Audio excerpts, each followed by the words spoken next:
You're listening to the Lanterns Radio Network. We are the network dedicated to empowering the individual, illuminating the truth, defending American exceptionalism, and inspiring future generations. Stay connected and get involved at lanterns.buzz for great radio. Get commentary and news of the day. Lanterns.buzz.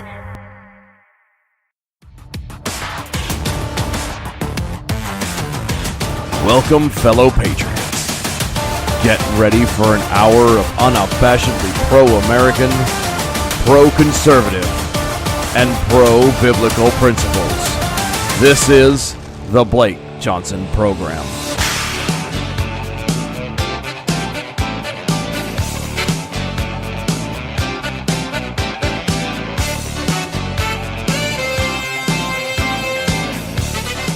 Well, hello America, welcome to it. The Blake Johnson Program is on the Lanterns Radio Network. You are here, you have nowhere else that you need to be to listen to straight up conservative, constitutionalist, Christian truth. Right here. And if I can think of another label to use, I will. But for now, those are the most important ones. You are here, and you don't need to go anywhere else. But thank you for coming. Thank you for joining us today for this hour, special hour, as we discuss the incredibly important news today. I don't know if you are aware of this. Hopefully you are. But there is some really big news that happened and is continuing, is developing. And we're here to discuss it. So I'm very glad that you've decided to come. All the other shows could be talking about it, but this show is going to talk about things that no one else wants to discuss. And it's important. Very important.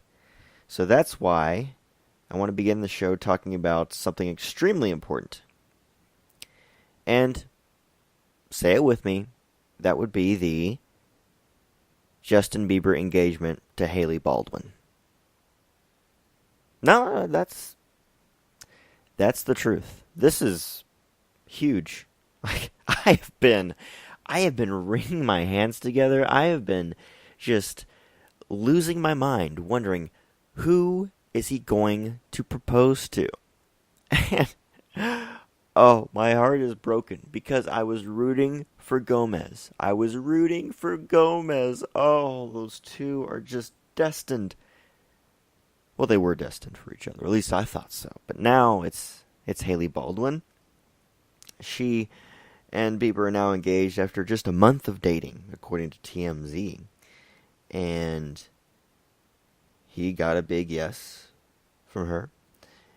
Her father tweeted out that God's will is being done. Always pray for God's will. He is moving in the hearts of Bieber and Hailey. God's timing is the hashtag he used. The biggest part, the most profound thing that was said about this tweet came from Bieber's mother, in which she tweeted out, and I quote, I want to make sure I don't get this wrong, love, love, love, love, love, love, love, end quote. That's deep. That is quite moving. Now, some of you may be wondering why I'm so fascinated by this story. And it's because, I don't know, fascinating might be too strong of a word. I'm amused by it in passing. I don't spend too much time looking at it, but it is amusing because Bieber's all over the place. First he's smoking pot, then he's praising Jesus, then he's smoking more pot, and now he's getting engaged after just a month of dating. So, happily ever after. If there's anyone that I wish I could be more like, it is Justin Bieber. Yes, very much so. Okay, let's get serious for just a moment and talk about the actual important news that's happening. Now, unfortunately, this show is pre-recorded. So, probably by the time this show airs is the time that Trump announces his pick for the Supreme Court of the United States to fill the spot of Associate Justice Anthony Kennedy. Obviously, the pick will have to go through a process of being confirmed by Congress, and hopefully that happens if he picks a good one. But the picks are down to 4, the top 4. You have Amy Barrett, Kavanaugh, Kethledge, and Hardiman, I believe. Now, Hardiman, as we discussed last week, he was the runner-up last time around. It was between Neil Gorsuch and Hardiman. Hardiman was in the consideration because it was basically out of a favor for Rick Santorum, former senator from Pennsylvania and 2-time presidential candidate. And apparently they're good friends, Santorum and Kavanaugh. Kavanaugh is also good friends with Trump's sister, who is also a circuit judge, I believe. And his sister is very, very liberal. So, Hardiman is not someone that I would be pretty comfortable with. He has some fairly liberal views on certain things, and he's not solid with the Constitution. He's not solid with constitutionalist, originalist thinking. So, that does make me a worry. Another name that causes me concern is Kavanaugh. Kavanaugh is someone who has wrote some fairly non-originalist thinking in regards to Obamacare, saying that Obamacare is basically the law of the land, and he doesn't see himself being opposed to it. He said similar things about that, and he has some, like I said, just some views on things like that I'm just not too excited about. I will admit that I don't have extensive knowledge into his entire court background. I don't sit and, deeply analyze someone's court cases. Maybe I should. But from my understanding, and from the quotes that I've heard, he's not someone that I'm thrilled about. Now, Barrett and Kethledge, on the other hand, seem like pretty solid picks. Barrett doesn't have a long record in the court system, but the record that she does have shows that she's very much Catholic, very much pro-life, and she is not a fan of abortion, not a fan of Roe v. Wade. Kethledge, I admit, I'm not very much aware of, but from all the credible and people that I know that study this deeply, they say that Kethledge seems to be a pretty solid pick as well. So, you do your own homework, but from where I'm standing, the only real choice out there is Mike Lee.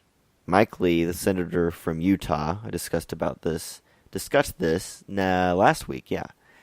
And I know him in terms of being aware of his history in the Senate and the many interviews that he's done on talk radio, and the book that I own from Mike Lee about the Constitution. He is very well aware of our Constitution, its history, our founders, and he's very much a patriot, and he's someone that I could definitely see being on the Supreme Court. He's very,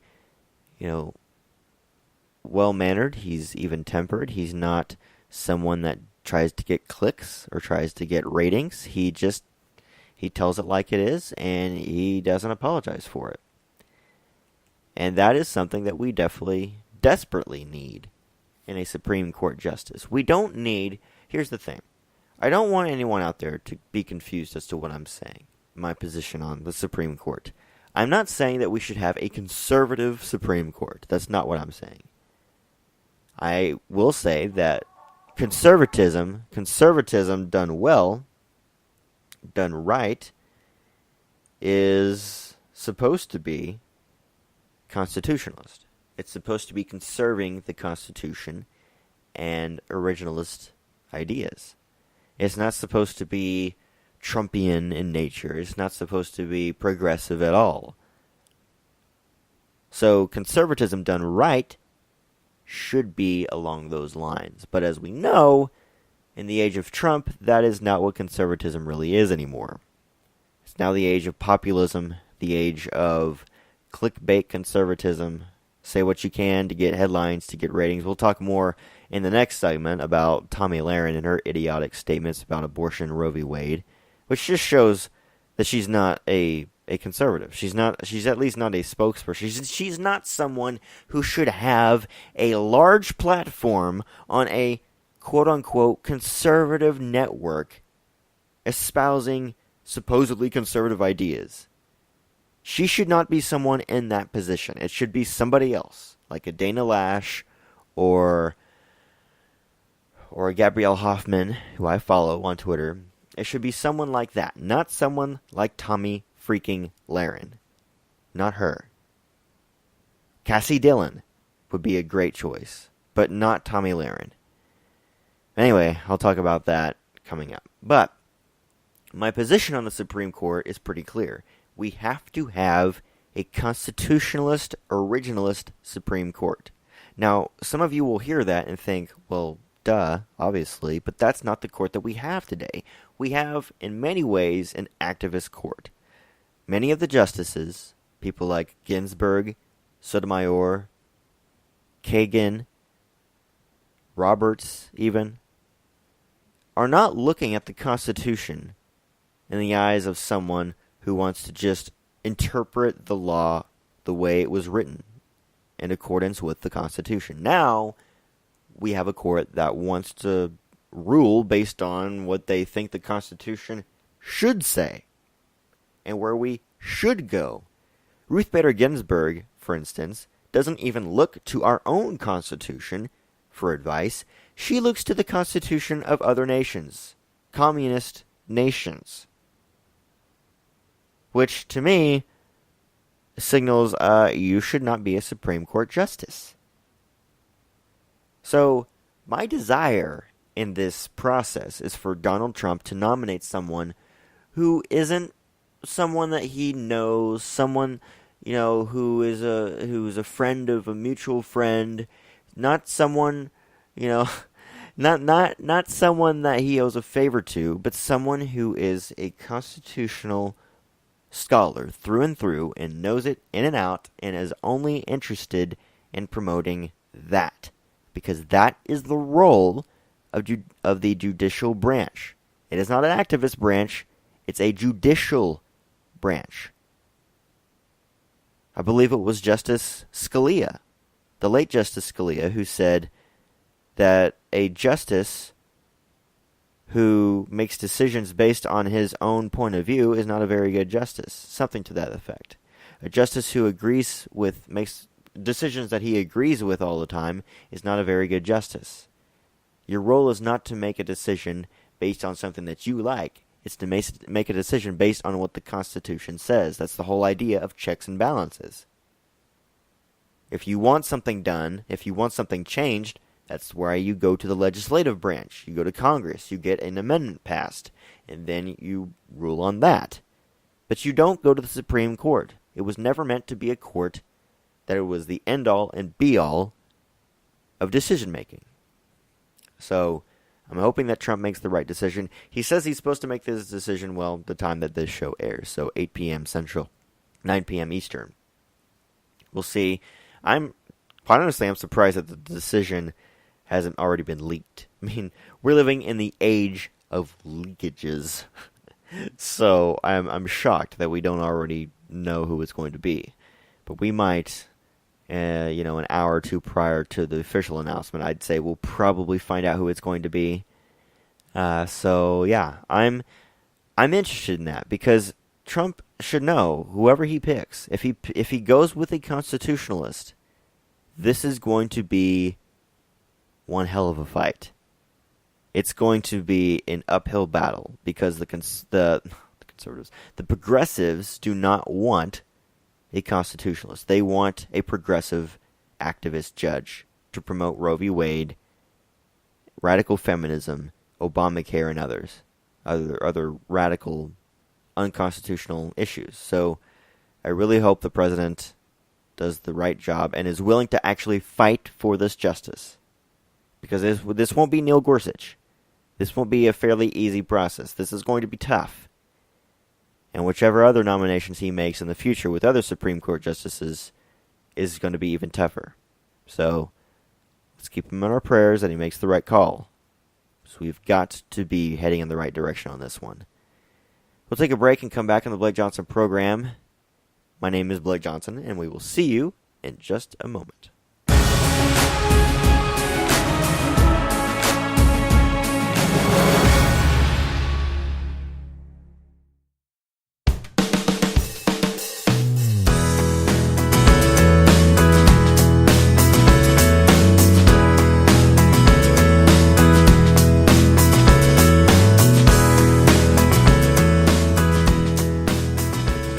Well, welcome back to the Blake Johnson program on the Lanterns Radio Network. Continuing this discussion we were having about the Supreme Court and the future of Roe v. Wade. I think this is quite a telling. This whole story, this whole chain of events, from the announcement of Justice Kennedy retiring to President Trump saying that he's going to pick from his list of 25 that he had for Neil Gorsuch, saying that he wants a constitutionalist, to the left freaking out about the possibility of Roe v. Wade being overturned, to the discussions on the Twitterverse, which I know you are all very, very much a part of. You spend much of your life on Twitter, just wondering what people think. That way you can form your opinions based on those thoughts. To now the pick today for the nominee. This says a lot about not only where we are as a country, but if I may go to a more, I don't know if you'd say selfish, but more introspective, I guess you could say, into where we are as a conservative movement. It's been quite interesting to see just one or two people on the supposed right speaking out about Roe v. Wade. And the backlash against those comments, I think, is both encouraging, but it's also, it's frustrating. It is, and I'll explain why. So, Tomi Lahren, if you don't know, which if you don't, oh, you are living such a great life right now. Tomi Lahren is a young, blonde commentator. Everyone calls her a conservative, but she recently worked for Glenn Beck at The Blaze, and she got fired from there about a year ago, I want to say, because of this very issue and her being inconsistent on it. Now she works at Fox News, and she makes frequent appearances on Sean Hannity's television show. She still does she was famous for her Final Thoughts segment, which is like a minute and a half long, where she would just get really mad and start yelling at the camera about people who wouldn't stand for the national anthem, people who were critical of Donald Trump, many other issues. And she would make herself, she'd go up against, what was it? Oh, no, she didn't go, I don't think she went against Kanye West, but maybe she did. I can't remember. But she likes to make herself popular through these videos. Well, she, like I said, she got fired from The Blaze because she was being very inconsistent on her viewpoints. And her viewpoints were specifically on the issue of abortion and how she would refer to pro-choice people as baby killers. But then she would go on The View and say that she is pro-choice, which seems a little on the inconsistent side. And there were other things that she was getting in hot water over because she would get so vicious with her stances, and it seemed more about attention-seeking than actually standing on principle, so she was fired. But then quickly, as I'm sure most people predicted, she went over to Fox News.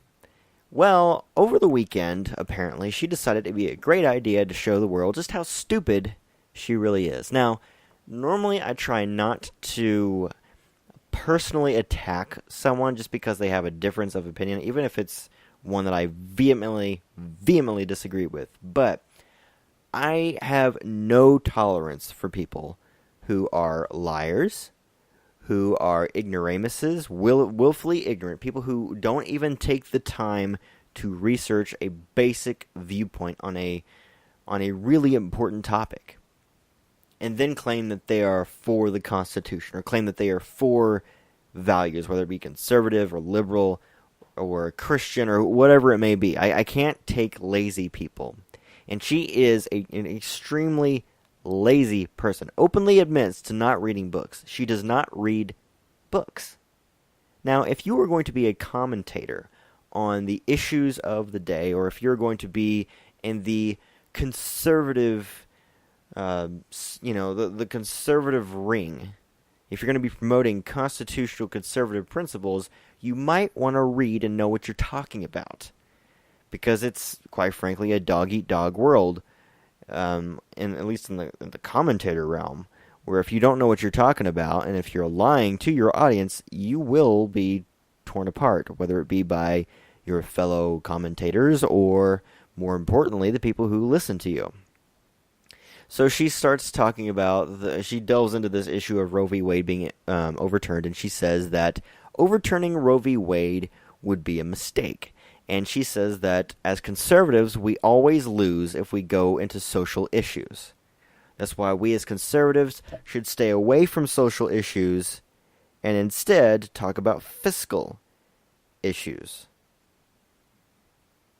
Okay, this statement is dumb on so many levels. So many levels. I already addressed one of them, and that's the easy one, the hypocritical, well, how can you on the one hand say that people who support abortion are baby killers, but on the other hand say that you don't think it's the government's role to have any sort of jurisdiction over abortion and the protection of human life? Okay, so that's an easy one. But there's a few other issues that I have with this. First of all, she's talking about how we should stay out of cultural issues. We should be fiscal conservatives, not social conservatives. Well, that's a really ignorant point. Because, first of all, abortion is not a social issue. It's a moral issue. It goes to the very fabric of who we are as human beings and who we are as a country. If we claim to believe what the Declaration of Independence says, that we have to protect life, liberty, and the pursuit of happiness, these rights are intrinsic and extremely important. How can you then say that the government shouldn't protect life? I don't think the founders would agree with you on that. Or at least a good portion of them wouldn't. This whole my body, my choice, it's not your body, and it's not your choice. There is another human being inside of you. And to deny that is to be a fool, and to deny science, which liberals claim to be all for. But I'm not going to get into whether or not it's a human being. It obviously is. I'm not here to debate that with anyone because it's ridiculous. The facts are clear. Now, the question remains is, should you then defend that life? If so, why? If not, why not? But if we, as conservatives, this is the trap that I'm so tired of all of us falling into, many of us falling into, is we reduce everything to whether a person is a fiscal conservative, a social conservative. That's nonsense. That is cheapening what we are standing for in the first place. That's cheapening the conservative movement. We're not just fiscal conservatives. We don't just want the government to spend money or not spend money wisely. We also recognize that there are certain things that are so morally important to defend or morally repugnant to denounce that we have to stand for those. And if you don't stand for those, then you are not a conservative. I'm sorry, but I've seen some on Twitter, those who I follow, some are my age group, who say, well, you shouldn't just completely denounce Tomi Lahren just because she disagrees on one issue. No, this is the key issue for conservatives. Do you realize how ironic it is to say that you are a conservative, but you don't believe the government should conserve and protect human life? Do you realize how ironic, how hypocritical, how idiotic that stance is.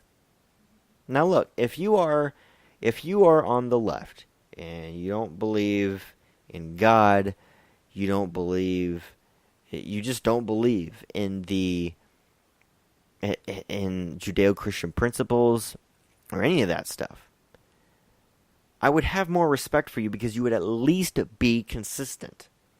It would be a consistent position to be an atheist and be pro-abortion, because you're already admitting that life isn't intrinsically valuable. Because if it is intrinsically valuable, then you have to ask, what gives it its value?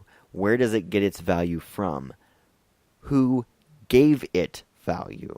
Who is the one that puts life together? And what is the meaning and origin and purpose of life? You cannot be, at least if you're wanting to be consistent, an atheist and pro-life if you're going to argue it on moral grounds. Because, not to say that you're immoral, that you're evil if you're an atheist, but to argue it from that perspective, you have to leave out some really important details that go into answering those questions. So thankfully, Tomi Lahren has been raked over the coals for her stupid answer. And that's what it is. That's really what it is. It's a dumb answer.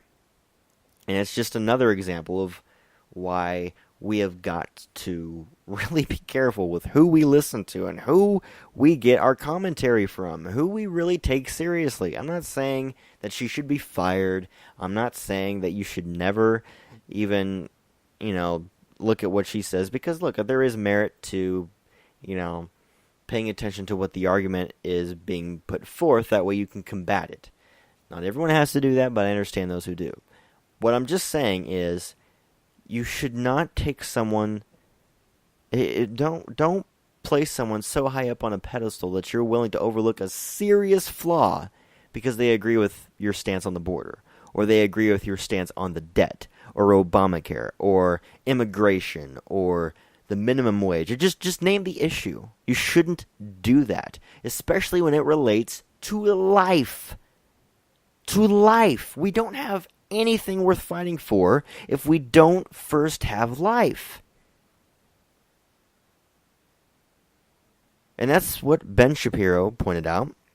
Others pointed it out as well, like Alex Stuckey, the conservative millennial, and many others, Steve Deace. But they pointed that out as well. I mean, life is worth defending, and if you're not willing to defend it, then you forfeit defending anything else. Because if you truly believe life is worth defending, if you truly believe that's a life inside a mother's womb, and if you truly believe that it is another human being,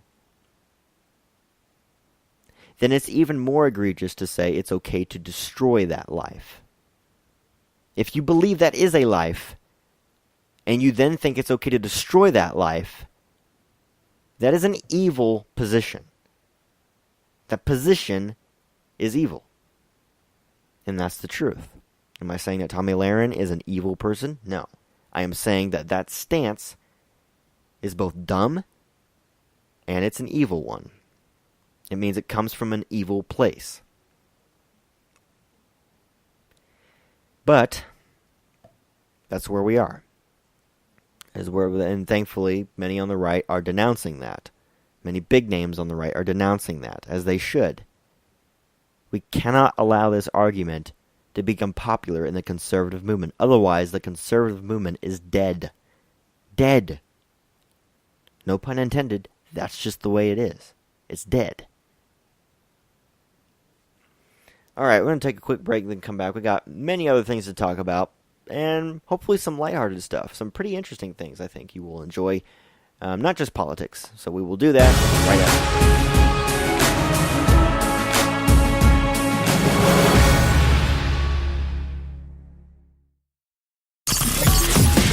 You're listening to the Lanterns Radio Network. We are the network dedicated to empowering the individual, illuminating the truth, defending American exceptionalism, and inspiring future generations. Stay connected and get involved at lanterns.buzz for great radio. Get commentary and news of the day. Lanterns.buzz.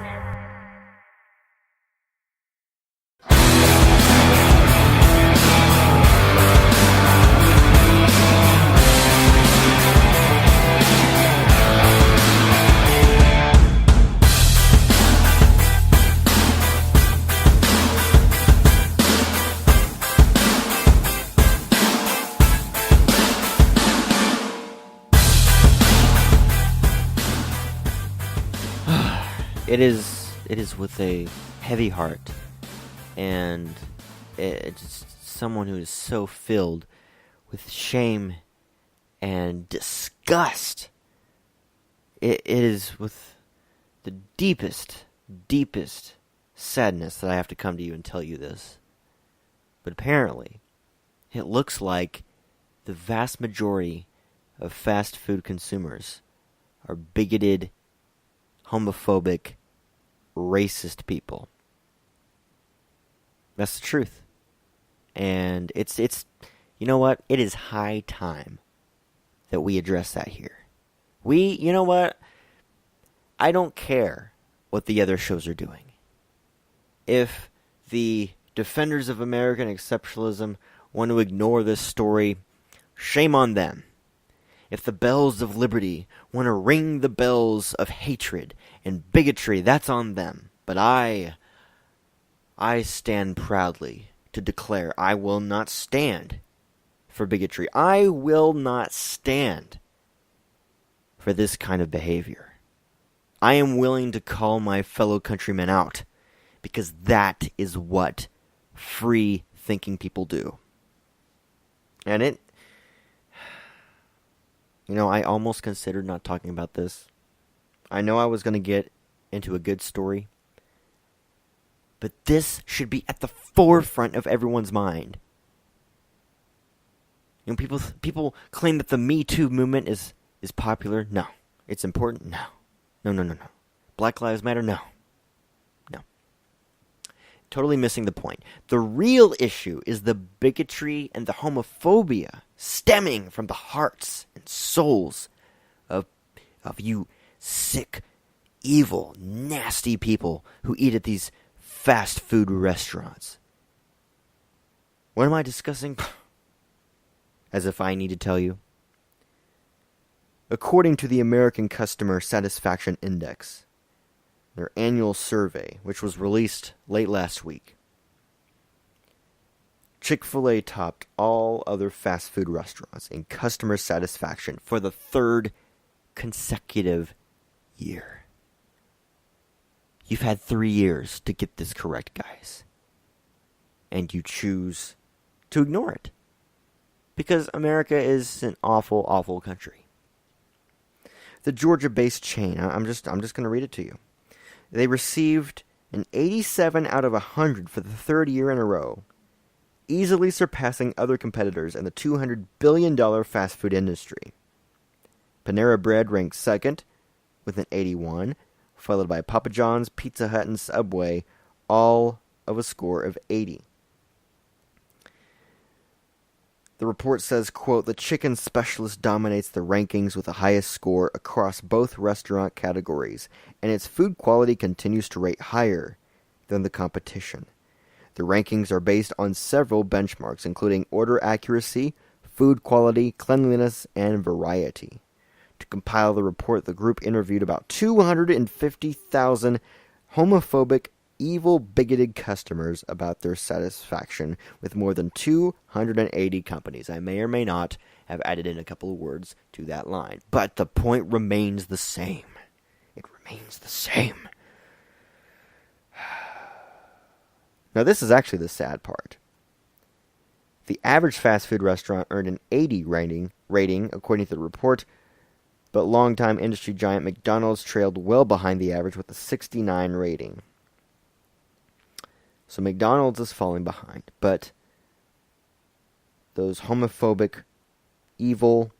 I'm just going to keep saying the words and driving it home. Driving it home. These evil companies, specifically Chick-fil-A, they are what is causing a great cancer on our society. At least that's the kind of bullcrap you'd probably hear from the left. Or they'd just not cover the story at all. But it is a really, to be serious, this is a very good story. It's a feel-good story. I mean, yes, of course. For me, the important thing is their ethics, their Christian ethics. But it certainly helps that they are really good at their craft, that they do produce a good product. Their service is very, very well done. The workers are friendly. They keep the environment clean. It's good. 87 out of 100 for the third year in a row. That's amazing. And it didn't really surprise me that Panera Bread was ranked second. I'm going to tell you, I don't think I've ever eaten at Panera Bread. I think I did eat like a little something that somebody else had, and they had like leftovers of it, so they gave me like a piece. But I've never actually gone to Panera Bread and individually gotten something for myself. I know. I'm not a real American, I guess. Screw that. You're not a real American if you don't like Chick-fil-A. That's what I think. And I love Chick-fil-A. Especially their waffle fries dipped in that Chick-fil-A sauce. Oh, it is to die for. Chick-fil-A sauce is of heaven. I am convinced it is of heaven. I mean, they've already got the Christian part right, so I think that speaks for itself. But yeah, McDonald's falling behind. See, this is interesting. I love McDonald's, personally. Not as much as Chick-fil-A. Not the best, tasting meals around, but still pretty good, It's enough to keep you coming back, especially if you want something cheap, But, yeah, McDonald's has been suffering some lately. Partly because of competition, but also because of some places doing the whole minimum wage thing. And that's been hurting their business. It's been hurting many businesses too. But they've also been rolling out these kiosks that you can go to. Instead of, waiting in a line and being served by somebody else, you can just go to basically a computer screen and fill out your order yourself, and they deliver it to you. Which, cuts back on the need for interacting with another worker, which then cuts back the need for that worker to be there for that many hours, and, it kind of, trickles down from there. But, the quality, though, I'd say the competition is intense. I mean, Chick-fil-A, their food is just top-notch. It really is. It's not just good service. The food is delicious. I mean, they really know how to make their chicken sandwiches, so I've enjoyed eating there many times. And their cookies and cream shakes. Yes. Just so much yes. Also, I need to look at the full list. I'm kind of curious where they land on here. I'm really becoming a big fan of Popeyes. I don't know if you have a Popeyes in your area, but it's chicken and fish. Essentially, this is the main stuff they serve, but they have biscuits and a bunch of different sides like mashed potatoes and gravy, mac and cheese, green beans, things like that. But they focus on the chicken and the fish and so forth. They have really good food there, and I didn't realize this too. But you go to places like Dairy Queen and other places that they like to do these $4 or $5 lunch period. If you go there 1 to 4 in the afternoon, you can get a meal for like $4 or $5. Well, some places do that all day with certain specials, and Popeyes is one of them. I went by there and they had like a $5 meal, and you could either do fish, or you could do chicken, and then you get a regular side. And you can either do the combo or the dinner. I mean, it's really, really good. And Oh, you get a biscuit with it too, and that's delicious. So that's my way of saying if you have a Popeyes around you, try it out. I think you'll like it. I think you will. Better than Long John Silver's. Better than Long John Silver's, that's for sure. And their chicken is well made. It's very well made. It's actual chicken. So that's always good. Dairy Queen too. Their $5 lunch is pretty amazing. You get a free sundae with it. Well, not free, but it comes with the meal. So that's always good. But anyway, enough of talk about food, even though I could talk about food all day. Yes.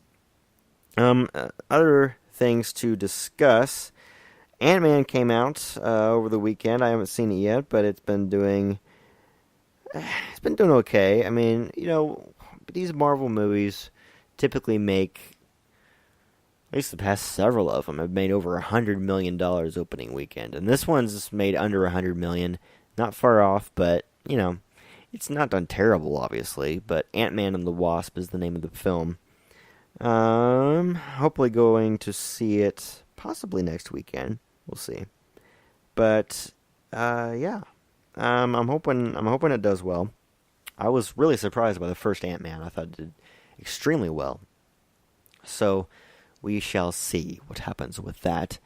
But we're unfortunately in a stage where there's not a lot of movies, not a lot of big movies coming out right now over the summer. I mean, we just went through Avengers, and then we went through Solo, and then we went through, I think Deadpool came out. I haven't seen that. Probably won't go see it because of the content in it.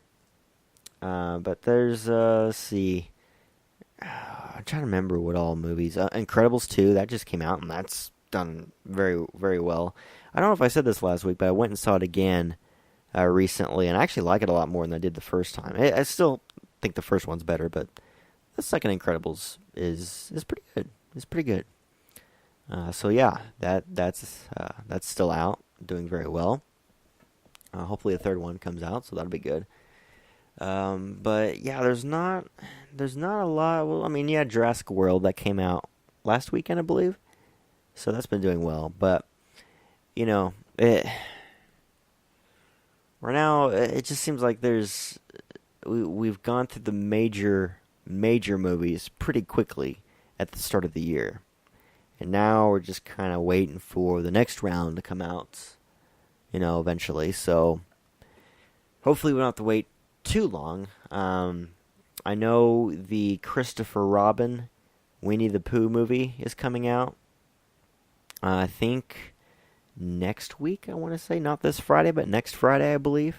No. It's early August. August 3rd, I want to say. So that looks good. Ewan McGregor, who played, he played Obi-Wan Kenobi in the Star Wars prequels. And he's played in many other movies. He played in, what was it called, Robots? I think it was. It's like a DreamWorks movie from the early 2000s. He played the lead character in that. And I believe he also played Jesus recently. I haven't seen that movie yet. But yeah, that's going to be interesting. Speaking of Star Wars, I want to talk about this real quick before I take a break. This is a pretty serious topic, and I just want to address it before we move on, because this is really important. So, about a week or so ago, Ahmed Best, he played Jar Jar Binks in the Star Wars prequels. He shared a post on Twitter about a week ago, and it was like overlooking the beach, overlooking the ocean, and he looked to be with his son, and he posted in the tweet that it's been almost 20 years since he faced more backlash than he's ever faced before in his career. Backlash that has really affected his career to this day. And he was, the picture, the place that he was standing at, he said, was the place that he almost took his own life about 20 years ago. And he's referring to the backlash he got from playing Jar Jar Binks in The Phantom Menace. First of all, I have never understood why people hate Jar Jar Binks. I don't think everyone does. I think it's a popular thing to say. It's an internet trend. People still want to say that, but a lot of people that I know, they don't hate Jar Jar. They may not be a big fan, but they don't hate his character. But I wanted to bring this up because it was very disturbing and very sad, and sadly, it did not surprise me when he talked about that, how he contemplated suicide, because Star Wars fans, at least a certain section of them, have a history of driving people either to severe states of depression, contemplations of suicide, or just getting rid of their social media accounts and as a whole. Because they don't like a specific part that they played in the movie. So that gives them the right to tear apart the actual human being who played that character. Not just criticize the way the character was made, but actually go after the person, the person who played that character, who was just playing somebody else on screen. They have to go after that person and ruin their life as much as they possibly can. This happened with Jake Lloyd, who played the boy Anakin in The Phantom Menace. This happened with Hayden Christensen, who played Anakin in episodes 2 and 3. Although not quite as bad, because he's come back to Star Wars a little bit with the celebration stuff and the get-togethers they do every year. The conferences, the Star Wars conferences, whatever. And they've kind of accepted him back. But people like him, and in this new trilogy, people like Rose, the one who played Rose, and the one who played Rey. She deleted her social media account. So did the one who played Rose. The one who played Finn, the black guy. They've gone after him. And they've gone after several others too, and it just is so disgusting. I mean, I'm sitting here as a Star Wars fan. I did not like The Last Jedi. I didn't particularly enjoy it. I could still watch it. There are parts of it that I do like, but there are many parts that I don't. But that doesn't mean I'm going to go after someone personally for it. Whether it be the actor, the actress, or the director, or the producer, or whoever. I mean, I have no problem criticizing them, but I'm not going to call them nasty names and wish for their death. I don't care what it is. You don't do that. And one of the things that Ahmed said is that he is going to work on some sort of project in which he's going to tell his story of how that's affected him. And I think that's a great idea. I think they all should get together and do some sort of panel or documentary or something and promote the heck out of it and let people know, look, you guys are ruining people's lives through this. You guys, the young boy who played Anakin in The Phantom Menace, he quit acting altogether. He got himself in legal trouble recently, and he destroyed almost all of his Star Wars memorabilia because he was bullied as a little kid. I mean, it's disgusting. Truly disgusting. I mean, who sits there and takes a franchise so seriously? It becomes so much a part of their lives that they are willing to walk up to another human being and say, you have ruined my childhood. You have ruined my childhood because of a fictional sci-fi character. How immature, how messed up do you have to be willing to go to that extent? I love Star Wars. I think Star Wars tells a great story, many great stories. I can take some things out of The Force Awakens and The Last Jedi that I think are really good stories, that are really good life lessons that we could all learn from. Despite my, issues with some of the, the continuity and things like that, I can still find positives about it, but people don't want to find positives about anything. They just want to be outraged. They want to be ticked off at everything. It's the age of internet hate. It's the age of outrage and the addiction and obsession with it. Just truly sad, and I hope that he does tell his story and that gets out there. I know many people, including Frank Oz, who played Yoda, and by the way, is a big fan of Jar Jar, as am I, have come out and promoted that tweet and said, very sorry about what happened to you. This is awful, and I love what you do and support you. I mean, the more the merrier. So, yeah, I am very glad he didn't take his own life. Very glad that his children are there to see their father grow up with them. And hopefully live a somewhat peaceful life. Though I'm sure it's been challenging. But I just will never understand that. I can't begin to wrap my mind around how someone can get so involved in something that they take it to that level.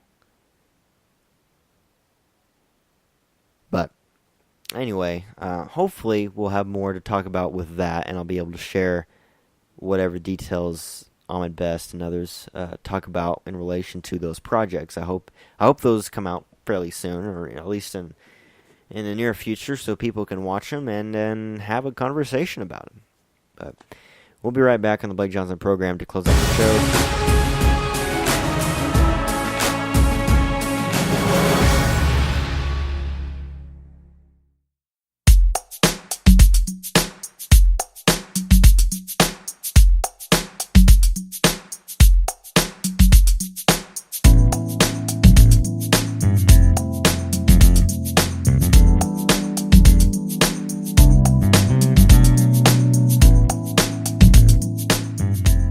So this is kind of an interesting story. Keene University in Union, New Jersey has asked a student to get permission from the university before distributing copies of the Constitution on campus. Here's what happened. So David Schnall, he's the chapter president of Young Americans for Liberty, which is a libertarian organization at the Keene University. He says that, quote, I had to get approval from the Center for Leadership and Service to hand out copies of the Constitution. When I said I wouldn't go through the process, they ignored me, end quote. The story is part of the publication's Red Alerts Politics section, which is running a series of investigative pieces on campus speech codes.